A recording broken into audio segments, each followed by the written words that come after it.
ஆன்மீக அன்பர்கள் அனைவருக்கும் வணக்கம். இன்னைக்கு நம்ம குருவோடைய பெருமையை பார்த்துட்டு வரோம் இல்லையா? அப்படி குருவோட பெருமையை பார்த்துட்டு வரைச்சு அந்த குரு பக்தனுக்காக என்னதான் பண்ண மாட்டார் அப்படிங்கிற ஒரு கதையையும், அதே மாதிரி பிள்ளையார் முதல்ல மங்கள ஆரம்பம் உண்டு இல்லையா? அதில் பிள்ளையாரை பற்றி இன்னைக்கு பார்ப்போம். பிள்ளையார் எந்த பிள்ளையாரை பற்றி பார்ப்போம் அப்படின்னாக்கா உச்சி பிள்ளையார். உச்சி பிள்ளையார்னா எல்லாருக்கும் திருச்சி நல்லா தெரியும். எப்படி வந்தார் உச்சி பிள்ளையார் அப்படிங்கிறது பார்ப்போம். ராமர் பட்டாபிஷேகம் ஆகி எல்லாருக்கும் கிளம்பிட்டா இல்லையா ஊருக்கு, வானரர்கள் மற்றும் அவருக்கு உதவி பண்ண எல்லாரும். அப்போ விபீஷ்ணனும் கிளம்பணும். அப்போ விஷ்ணு கிளம்ப போகிறான். ராமர் எல்லாருக்கும் நவரத்னமாகவும் எல்லாமாவும் அவளுக்கெல்லாம் தன்னை பட்டாபிஷேகம் ஆனப்புறம் எல்லாருக்கும் கொடுத்து கௌரவப்படுத்திட்டு இருக்காரு. ஆனால் விபீஷ்ணனுக்கு மட்டும் அப்படி வெறும் பொருள் கொடுத்து அனுப்ப அவருக்கு மனசு வரல. ஏன்னாக்கா அவன் எப்படி சரணாகதி அடைஞ்சான், எல்லாத்தையும் விட்டுட்டோம், ராவணனை விட்டுட்டு கூட வந்துட்டான். சுக்ரீவனாவது அவனோட மனைவியை வாலிட்டேந்து மீட்டு கொடுக்கணும் அப்படின்ற ஒரு எண்ணத்தோட வந்தான். ஆனால் இங்கே அப்படி இல்லை, எந்தவித எதிர்பார்ப்பும் இல்லாமல் சரணாகதி தத்துவம் பண்ணார் பீஷ்ணன். எல்லாம் சரணாகதிக்கு பீஷ்ணனை கூட உதாரணம் காட்டுவான். அப்படி வந்தவன் அப்படி அவருக்கு அப்படியே விடக்கூடாதுன்னு சொல்லிட்டு அவருக்கு நல்ல பெரிய தியாக மனசு என்றைக்குமே உண்டு ராமச்சந்திரமூர்த்திக்கு. விஸ்வாகு குலத்தில் பரம்பரையாக பூஜை பண்ணிட்டு இருக்கிற இந்த ரங்கநாதனை கொடுத்தார். அதாவது இப்போ ஸ்ரீரங்கத்தில் இருக்க ரங்கநாத பெருமாள் விஸ்வாகுல மன்னர்கள்லாம் பூஜை பண்ணது தான். ஆனால் அப்போ அவர் கொடுத்தப்போ அது போர்ட்டபிள் சைஸில் தான் இருந்திருக்கணும். ஏன்னா ஆற்றுல வச்சு கிரகத்தில் வச்சு பூஜை பண்ணுறா அப்படின்னா அது அந்த சைஸில் தான் இருந்திருக்கும். அதுக்கப்புறம் பெருமாள் நீள நெடுக ஆக்கிருதி எடுத்துட்டு ஆகியிருக்கலாம். அப்படி கொடுத்த உடனே விபீஷ்ணனும் சந்தோஷமாக போகிறான். அயோத்தி எங்கே இருக்குது, இது தெற்க நீள நெடுக்க வந்தாச்சு. தெற்க வந்துட்டு அப்புறம் அங்கே இருந்தால் இலங்கை போகிறான். அங்கே வந்த உடனே அந்த இடத்துல காவேரி கரைக்கு வந்த உடனே அவனுக்கு பிள்ளையாரை பார்க்குறார். என்னது இது எடுத்துட்டு பாரத தேசத்தை விட்டு போகிறதா அப்படின்னு. ஏன்னா என்றைக்குமே பாரத தேசத்தில் பண்ணுற எல்லாமே மற்ற தேசங்களுக்கும் போய் சேரும். அதாவது இது வேர் மாதிரி. நம்ம செடிக்கெல்லாம் எங்கே ஜலத்தை விடுறோம், வேரில் தான் விடுறோம். அது எல்லா இடத்துக்கும் பரவி செடியில் காய் கனி எல்லாத்துக்கும் போயிடுறது. அது மாதிரி இந்த பாரத தேசத்தில் பண்ணப்படுற சில பிரதிஷ்டை சில பூஜைகள் தான் மற்ற தேசத்துக்கும் சௌகரியத்தை கொடுக்கும், நன்மையை கொடுக்கும். அதனால் இது எப்படி இந்த இடத்துல இருந்து போகிறது, இலங்கைக்கு போகக்கூடாது அப்படிங்கிறதுனால என்ன பண்ணினார், சமத்து பிள்ளையா சாது பிள்ளையா நின்றுட்டார். அப்போ விபீஷ்ணனுக்கு அந்த காவேரியை பார்த்தோன்னே ஒரு ஸ்நானம் பண்ணிட்டு போகணும்னு தோணிது. உடனே அவன், குழந்தை இந்த விக்கிரகத்தை கீழே வைக்கப்படாது, ஏன்னா அதை கீழே வச்சாக்கா அது அப்படியே விமானத்தோடு அப்படியே அந்த இடத்துல நிலச்சி போயிடும்னு ராமர் சொல்லியிருக்கார். அதனால் இதை பத்திரமா கையில் வச்சுக்கோ, நான் ஸ்நானம் பண்ணிட்டு வாங்கிக்கிறேன்னா. ரொம்ப சமத்து பிள்ளையா மண்டையாட்டிட்டு 3 தடவை குரல் கொடுப்பேன், கை வலிச்சுதுன்னா கீழே வச்சுடுவேன் அப்படிங்கிறார். சரின்னு சொல்லிட்டு தான் போகிறான். நடு காவேரியில் போய் அவன் கிட்டக்க போய் ஸ்நானம் பண்ணிட்டு இருக்கச்சே 3 தடவை கூப்பிட்டுட்டு டக்குன்னு அந்த இடத்துல கீழே வச்சுட்டு போயிடுவார்.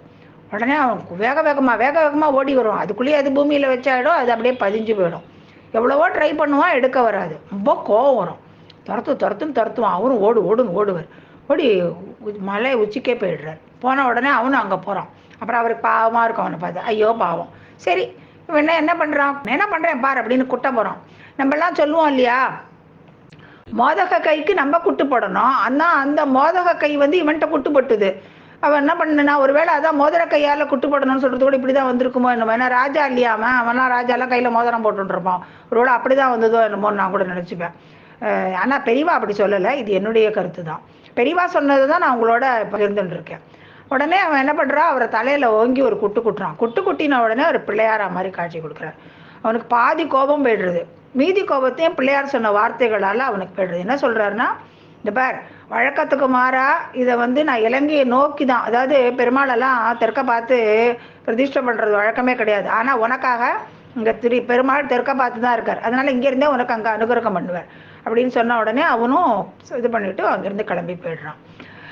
வைஷ்ணவபரமாக இந்த கதை இல்லை, வேற மாதிரி வருது.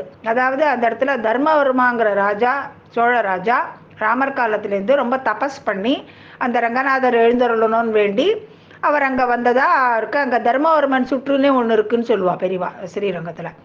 அது அப்படி இருந்தாலும் பெரியவா நம்ம சொல்கிற கதை தான் சத்தியமாக இருக்கும் அப்படிங்கிறதுக்கு என்ன ஆதாரம் தருவா அப்படின்னாக்கா, இந்த உச்சி பிள்ளையார் தலையில் பார்த்தேன்னா ஓங்கி குட்டினதுக்கு ஒரு அடையாளம் கூட இருக்கும், பள்ளம் மாதிரி விழுந்திருக்கும்.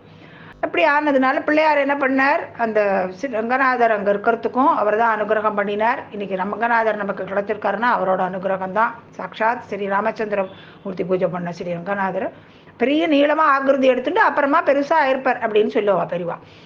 இந்த பிள்ளையார் வந்து நமக்காக இவ்வளோ நல்லா அனுகிரகம் பண்ணியிருக்கார். இப்படி நம்ம இன்னைக்கு பிள்ளையாரை வழிபட்டாச்சா, அடுத்தது நம்ம யாரை பார்க்கலாம்? குரு. குருன்னு பார்க்கறச்சே நேத்திக்கு பத்மபாதரை பற்றி பார்த்தோம். பத்மபாதரை பற்றி இன்னும் விரிவாக பார்க்கலாம். அதுக்கு முன்னாடி தோடகாச்சாரியாரை பற்றி பார்க்கலாம். தோடகாச்சாரியார் எப்படி, மிச்ச பேரை பொறுத்த வரைக்கும் அவர் கொஞ்சம் டல் ஸ்டூடெண்ட்டு. அதனால் அவர் ஒரு தினம் வந்து குருவோடைய துணியெல்லாம் எடுத்துகிட்டு துவைக்கிறதுக்கு போயிருக்கார். வரவே இல்லை. அவர் வரட்டோன்னு வெயிட் பண்ணிட்டு இருக்கார். மிச்ச சிஷ்யெல்லாம் நினைக்கிறேன், ஆமாம் அவர் வந்தாலும் ஒன்று தான் வராட்டாலும் ஒன்று தான், அவருக்காக காத்துன்னு இருக்கணுமாக்கும் அப்படின்னு மனசுக்குள்ளே நினைக்கிறார். குருவுக்கு தான் எல்லாமே தெரியுமே, ஆதிசங்கரருக்கா தெரியாது? அவர் புரிஞ்சுட்டு உடனே அப்புறம் அப்படியே அங்கே இருந்துட்டே அவர் அருட்கடாட்சத்தை கொடுக்குறார். தோடகர் என்ன பண்ணுறார், அவரோட வேஷ்டியை துவைச்சி உலர்த்தி எடுத்துன்னு வர செய்ய அது தோடகாஷ்டகம். அப்படி அந்த ஸ்லோகத்தை சொல்லிட்டு வந்துடுறார். உடனே மிச்ச பேரெல்லாம் அசந்து போயிடுறான். எதுக்காகனா, குருவுடைய அருள் இருந்தால் யாரால என்னதான் பண்ண முடியாதுங்கிறது இது உணர்த்துறது. அதே மாதிரி ஹஸ்தாமலக்கர்னு ஒருத்தர், அவர் வந்து அவ அப்பா அம்மா வந்து அவர்கிட்ட கொண்டு வந்து விடுறச்சே அது ஒன்றுமே பேசாத ஒரு மாதிரி இருக்கிற குழந்தை. அது இவர்கிட்ட கொண்டு வந்து விட்ட உடனே அது ஒரே தத்துவமாக பேசும் அந்த குழந்தை. திரும்பி அவள் அப்பா அம்மா கூட்டின்னு போனால் அங்கே போனால் ஒன்றுமே இல்லை, ஜடமாக இருக்கும். அவள் என்ன பண்ணுறான்னா, சரி இது இங்கே குருட்ட இருக்கிறதா அப்படின்னு சொல்லிட்டு மேற்கு சமுத்திர கரையில் ஸ்ரீபலிங்கிற இடம்னு சொல்லுவாள், அந்த இடத்துல கொண்டு வந்து விட்டுடுறான். அந்த இடத்துல ஆதிசங்கரருக்கு அவர் ஹஸ்தாமலக்கர் சிஷியரை ஏற்றுக்கிறார்.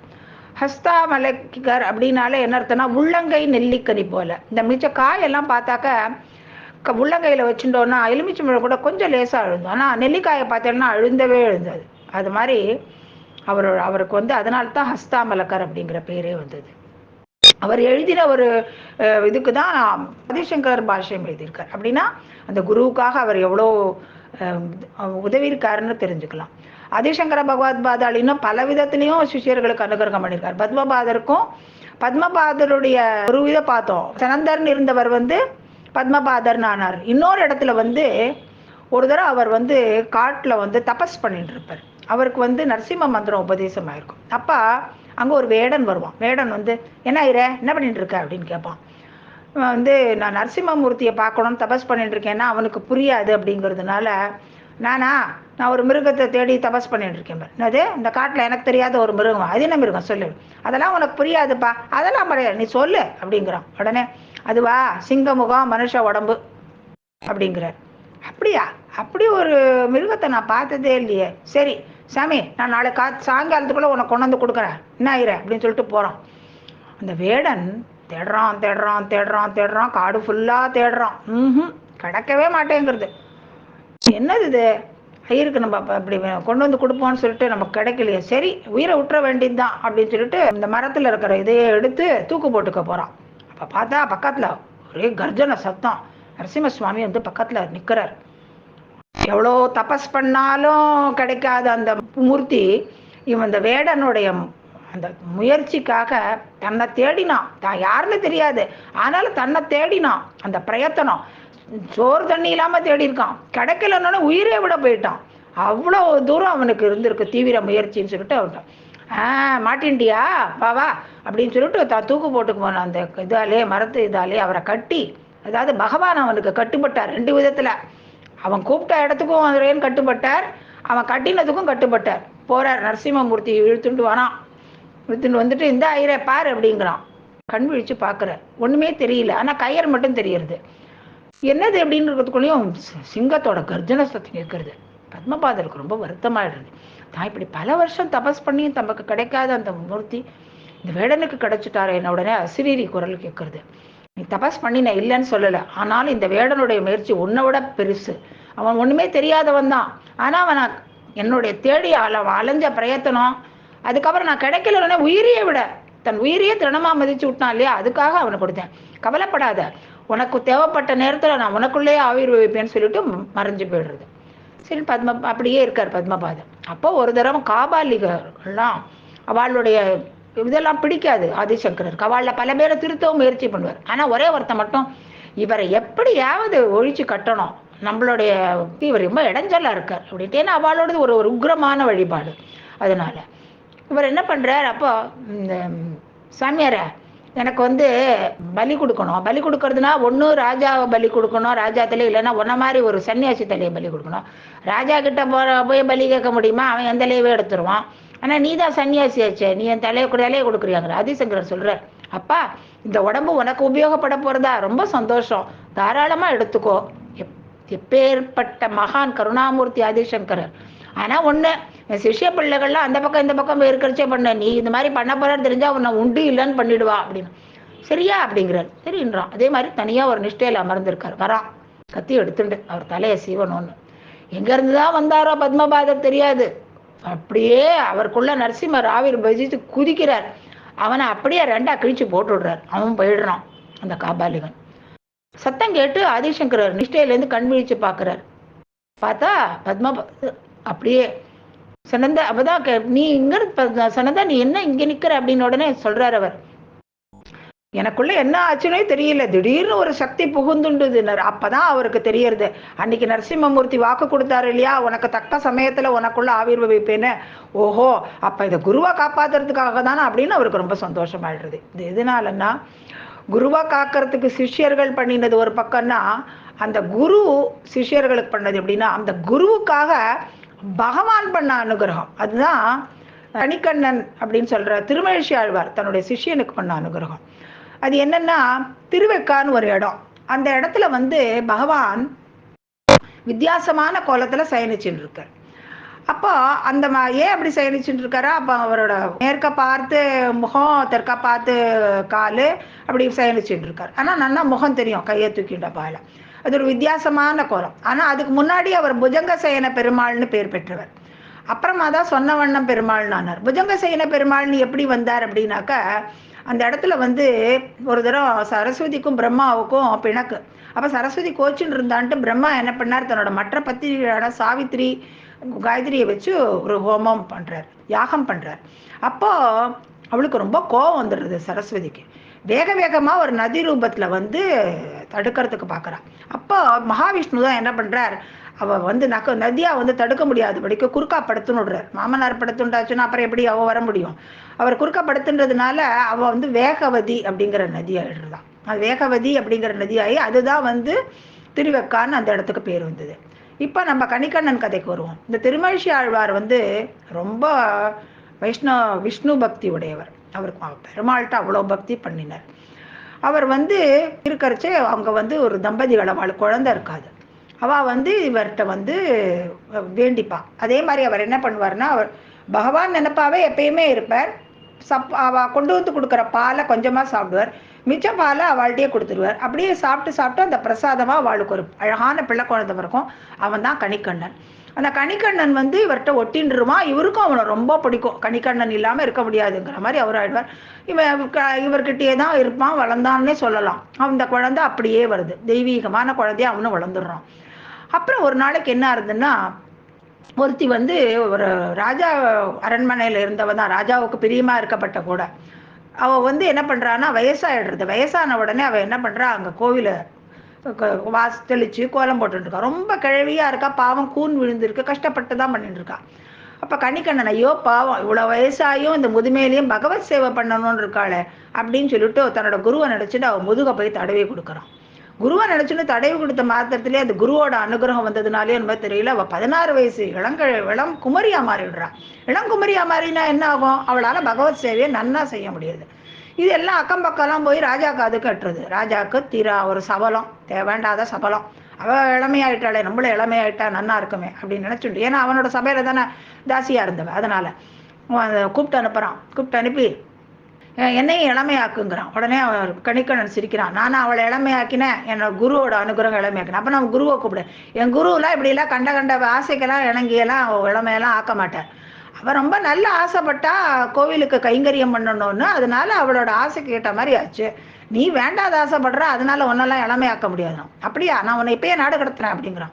ஒன்றும் சொல்லவே வேண்டாம், இந்த மாதிரி ராஜா இருக்கிற இடத்துல நானே இருக்க வேண்டாம் தான். சரி, நான் கிளம்புறேன்னு கிளம்பிடுறோம். அதுக்கு முன்னாடி போய் அவர்கிட்ட ஒரு வார்த்தை சொல்லிட்டு போறோம். திருமழிசை ஆழ்வார்கிட்ட. திருமழிசை ஆழ்வார் பாக்குறாரு, அவரால் பெருமாளை பிரிஞ்சும் இருக்க முடியாது, கணிக்கண்ணனை பிரிஞ்சும் இருக்க முடியாது. ஏன்னா அவன்கிட்ட அப்படி ஒரு பாசத்தை வளர்த்துட்டார். பாக்குறார், கணிக்கண்ணன் போறானே, நேர பெருமாள்கிட்ட போறார். கணிக்கண்ணன் போகின்றான், நானும் போகின்றேன், சென்னா புலவோன்னு நான் சொல்கின்றேன், உன் பைனாகப்பை சுருட்டி கொள்கிறார். பாவம் பகவான். அவர் என்ன பண்ணுவார், கட்டளை போட்டது யாரு, அவருக்கு பூஜை பண்றது திருமழிசை ஆழ்வார்னா, ஒரே சகலம் நினைக்கிறவர்னா, பகவான் என்ன பண்ணுவார், பக்தன் கூப்பிட்டாச்சுன்னா கிளம்பிடுவார். அதெல்லாம் அவனுக்கு பக்தவசல்லன்னே பேர். உடனே என்ன பண்ணுறார், அந்த பாம்பு படுக்கை, நீ பாம்பு படுக்கை எடுத்துட்டே வா, நீ பாம்பு மெத்த மாதிரி போட்டுட்டு படுத்துக்கோ அப்படின்னு அதுக்கு வேற இதில் வேற அவருக்கு இது. சரின்னு பாம்பு படுக்கையை கையில் சுருட்டின்ட்டு பாய் மாதிரி பகவானும் கிளம்புறார். முதல்ல கணிக்கண்ணன், அதுக்கப்புறம் திருமழிசை ஆழ்வார், அதுக்கப்புறம் பெருமாள், 3 பேரும் கிளம்பி வந்துடுறான். அதுக்குள்ளேயும் இருட்டி போயிடுறது. இருட்டி போனால் பாலாட்டுறங்கிற ஜிலு ஜிலு ஜிலுன்னு காற்று வருது. நம்ம பெருமாள் சொல்கிறார், நம்ம இன்றைக்கி ராத்திரி இங்கேயே தங்கிடுவோம், அப்புறம் காத்தால போகலாம் அப்படிங்கிறார். உடனே பெருமாள் தான் சொன்னாரோ இல்லாட்டா ஆழ்வார் தான் சொன்னாரோ தெரியாதுன்னு பெரியவா சொல்லியிருப்பா. எப்படினாலும் அவர் ஆழ்வார் சொன்னாலும் கேட்கத்தான் கேட்பார். உடனே என்ன பண்ணுறார் பெருமாள், அந்த பாம்பு படுக்கையே போட்டுன்னு படுத்துன்னு விடுறார். இவாள் எல்லாரும் தங்கிடுறா. 3 பேரும் காலத்தை அங்கே ராத்திரியே கழிக்கிறான்.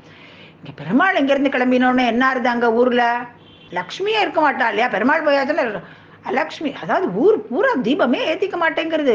ஜனங்களுக்கெல்லாம் ஒரே பயமாயிடுறது. ஊரே இருளோ கப்பி கிடக்கு. மகாராஜாட்ட போய் சொல்கிறா, அவனுக்கு பயமாயிடுறது. ஐயோ என்ன ஆச்சுன்னு. சரின்னு உடனே அவன் தீவட்டி எல்லாத்தையும் எடுத்துன்னு பரிவாரங்களோட வந்து சேர்றதுக்குள்ளேயும் பொழுது விடிஞ்சு போயிடுறது. அதுக்குள்ளேயும் அவள் 3 பேர் இங்கே இருக்கா. அவள் அங்கே ஓரிரவு தங்கின இடம் தான் இன்னைக்கு ஓரிக்கைன்னு சொல்கிறோம். இப்போ கொஞ்ச நாள் முன்னாடி நம்ம பாலபெரிவா கூட அங்கே இருந்தா. அது வந்து பாலபெரிவாலே ஸ்மரணம் பண்ண மாதிரி ஆச்சு, ஒரிக்கையும் பார்த்தா மாதிரி ஆச்சு. ஏன்னா ஒரிக்கையில் தான் நம்ம மகாபெரிவா பாதுகாவும் இருக்குது இல்லையா. அதனால இன்னைக்கு எல்லாமே அழகாக நமக்கு அமைஞ்சு போடுது. குரு அப்படின்னு சொல்கிறது எல்லா குருவையும் ஸ்மரிக்கிற மாதிரி ஆகிடுது இல்லையா. கணிக்கண்ணன் வந்து உடனே அவர் சொன்ன உடனே ராஜா வந்து பெருமாள்கிட்ட வந்து வாங்க வரணும் ஊருக்கு திரும்பினோட பெருமாள் சொல்கிறார், நான் வந்து திருமழிசை ஆழ்வார் உத்தரவுக்கு கட்டுப்பட்டு இங்கே வந்திருக்கேன், அவரை கேட்டுக்கோன்னுடுறார். திருமழிசை ஆழ்வார்ட்டு வந்து நான் கணிக்கண்ணனுக்காக வந்திருக்கேன், நீ அவன் காலில் போய் விழுந்து வண்டி கேட்டுக்கோங்கிறார். நேராக போகிறான் ராஜா கணிக்கண்ணன்ட்ட, வந்து மன்னிச்சு திரும்பி வரணும் ஊருக்குங்கிறான். கணிக்கண்ணன் ரொம்ப நல்ல இரக்கமுள்ள சுபாவம் தானே.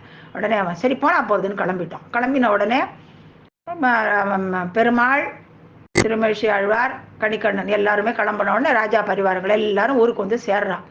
ஊருக்கு வந்து சேர்ந்த உடனே என்ன பண்ணுறார் பெருமாள், நின்று இருக்கார். உத்தரவு கொடுத்தாதான் படுத்து போகிறான். இவர் தானே கணிக்கண்ணன் போகின்றான், நானும் போகின்றேன், காமரு பூங்கச்சி மணிவண்ணா உன் பையனாக போய் சுருட்டி கொள்ளார். இப்போ விரிச்சுக்கோன்னு சொன்னால் தானே விரிச்சிக்க முடியும்.